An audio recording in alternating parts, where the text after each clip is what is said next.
a charter expanded by the blood of generations. Those ideals still light the world, and we will not give them up for expedience sake.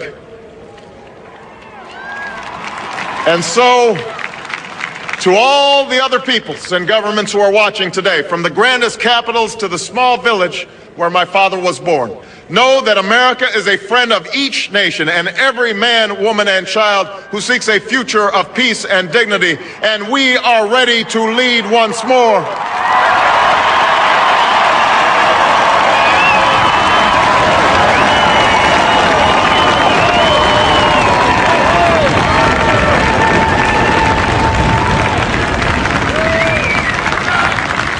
Recall that earlier generations faced down fascism and communism not just with missiles and tanks, but with the sturdy alliances and enduring convictions.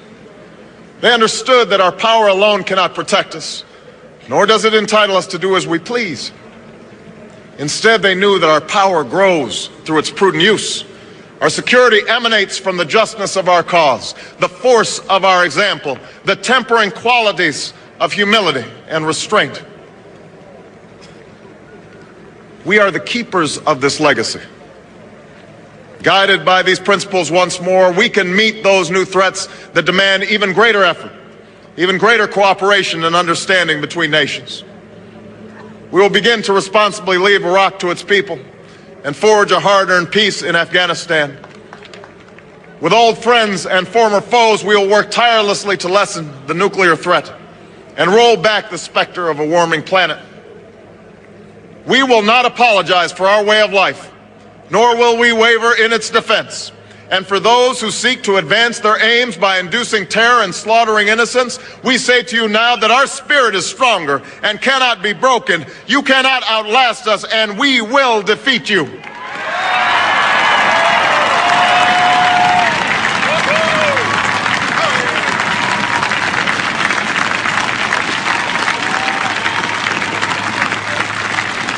For we know that our patchwork heritage is a strength, not a weakness.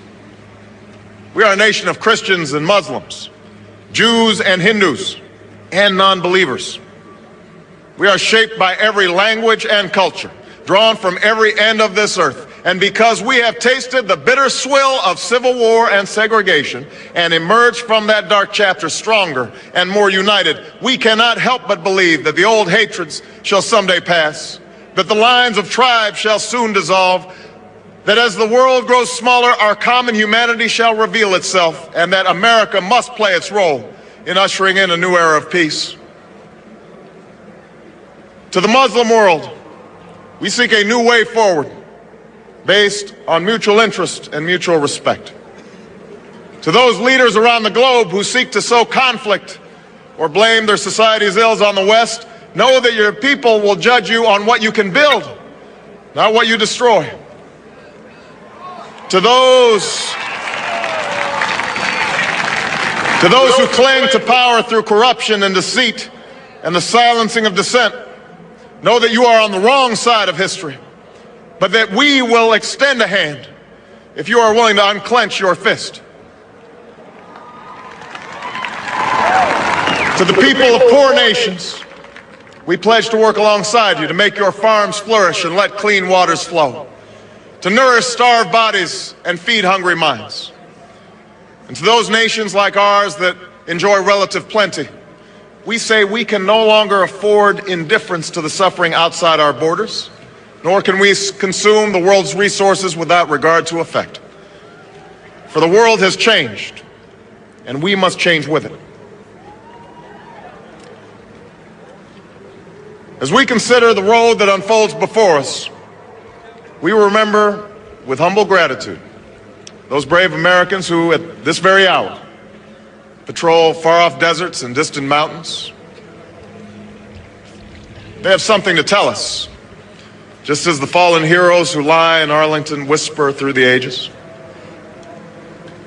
We honor them not only because they are the guardians of our liberty, but because they embody the spirit of service, a willingness to find meaning in something greater than themselves.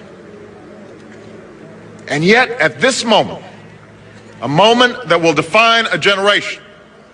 It is precisely this spirit that must inhabit us all.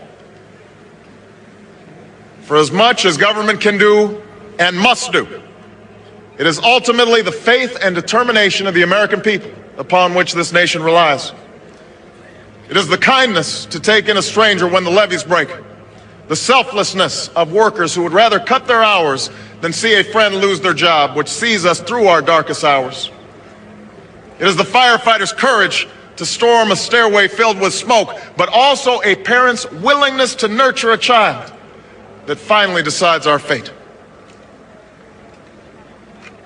Our challenges may be new. The instruments with which we meet them may be new.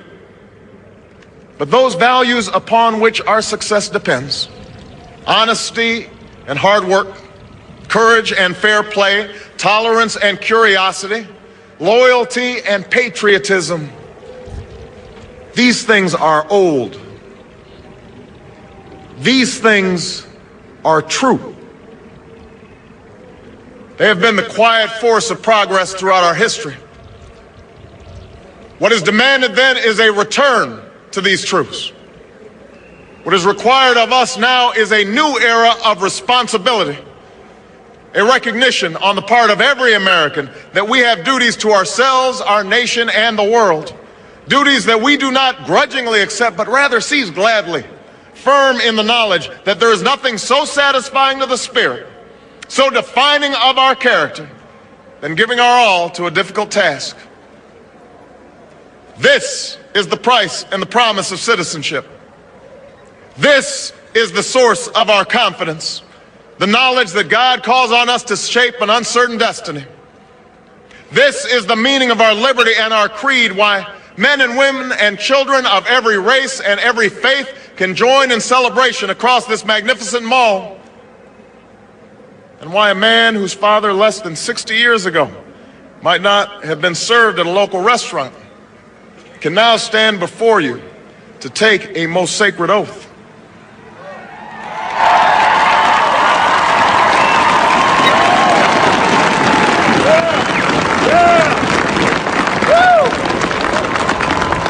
So let us mark this day with remembrance of who we are and how far we have traveled.